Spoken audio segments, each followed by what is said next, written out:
اللہ کے رسول صلی اللہ علیہ وسلم کی حدیث شریف ہے، اس میں فرمایا کہ ایک میں ہے منافق کی 4 نشانیاں، اس میں سے اللہ کے رسول نے فرمائی وَإِذَا خَاصَمَ فَجَرَ، کہ جب وہ جھگڑا کرے تو وہ گالم گلوچ کرے، یہ منافقین کی نشانیوں میں سے ہے۔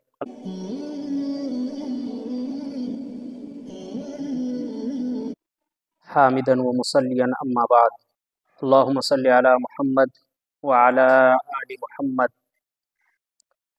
بسم اللہ الرحمن الرحیم۔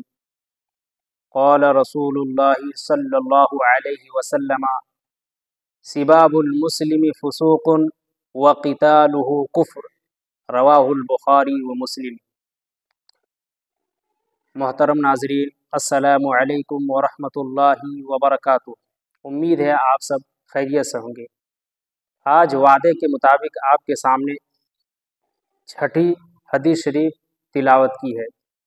دعا کیجئے کہ اللہ تبارک و تعالی ہم سب کو کہنے سے زیادہ عمل کی توفیق عطا فرمائے۔ آج بہت ہی اہم موضوع پر میں گفتگو کرنا چاہتا ہوں۔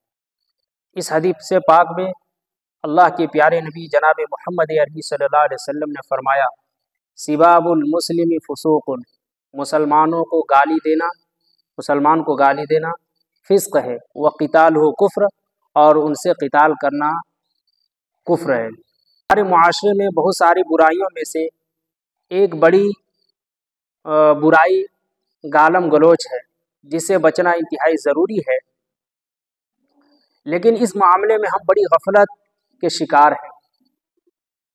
آج جب ہم اپنے گرد و پیش کا جائزہ لیتے ہیں، ہم اپنے چاروں طرف دیکھتے ہیں تو یہ دیکھ کر سرمشے جھک جاتا ہے کہ ہمارے یہاں گالیاں لوگوں کے تکیہ کلام کے طور پر استعمال ہوتی ہے۔ نہایت فحش گالیاں اور گندی گالیوں کی کلمات زبانوں پر اس طرح چڑھ رہے ہیں، ان کے نکلتے وقت ذرہ برابر بھی ان کی قباحت کا احساس تک نہیں ہوتا۔ حالانکہ فحش کلامی اور گالم گلوچ سے انسان کا وقار خاک میں مل جاتا ہے، خواہ آدمی کتنا ہی باصلاحیت کیوں نہ ہو، بد زبان کی وجہ سے وہ لوگوں کی نظروں سے گر جاتا ہے۔ حضور اقدس صلی اللہ علیہ وسلم کے خادم خاص حضرت انس رضی اللہ تعالی عنہ فرماتے ہیں کہ آپ صلی اللہ علیہ وسلم گالیاں دینے والے، فحش کلامی کرنے والے اور لعنت کرنے والے نہ تھے۔ زیادہ سے زیادہ ہم میں سے کسی پر عتاب ہوتا تو یہ فرماتے کہ اس کی پیشانی خاک آلود ہو، اسے کیا ہو گیا۔ فرض کہ گالم گلوچ، فحش کلامی، لعن طعن اور بد زبانی کسی بھی صاحب ایمان کے شایان شان نہیں ہے، اور آپ کے بتاتا چلوں آج ہم بے دھڑلے پیلا چو چرا ہم کسی مسلمان کو گالی دے دیتے ہیں۔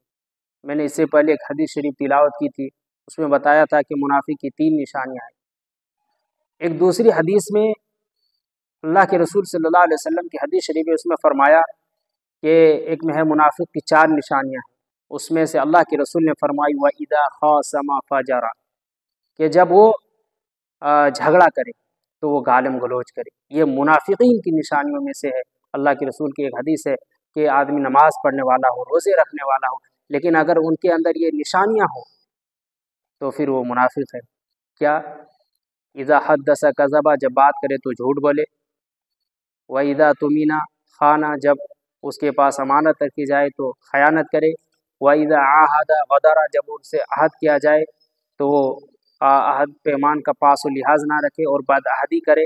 نمبر 4 وَإِذَا خَاصَمَ فَجَرَ، اور جب وہ آپس میں لڑائی جھگڑا کرے تو گالم گلوچ پر اتر جائے۔ اگر ان میں سے کسی کے اندر ایک ہے تو سمجھیے اس کے اندر منافق کی ایک صفت موجود ہے، اور اگر سارے ہی صفت ہو تو پھر ان کے اندر سارے منافقوں کی نشانیاں موجود ہے۔